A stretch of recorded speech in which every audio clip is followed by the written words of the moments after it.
guys, I'm Ellen Bennett and this is Flavor Forecast. Today we're talking about two of my absolute favorite things, Mexican food and dessert. Mexican food is growing in popularity all over the world, and so is vegan cuisine. So when you jam the two together, magic happens. And we happen to be at a place that does both really well. Come on, let's go check it out. Today we're talking about two of my absolute favorite things, Mexican food and dessert. And this little beauty right here is no churn horchata ice cream.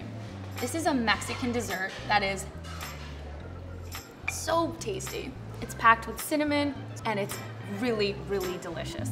The best part, it's vegan. Bet you didn't see that coming. And a side of churros, because come on, that's amazing. So good to see you. Yeah. These look amazing. Yeah. What's going on in here? It looks So we have creamy. here is a nicotole. Okay. But really it's a nicotole de coco. It's a creamy dessert originally. It really helps soothe the palate after you've had something spicy. And we did that really substituting the milk with coconut milk. Are you saying this is vegan? It's a vegan option. That is so cool.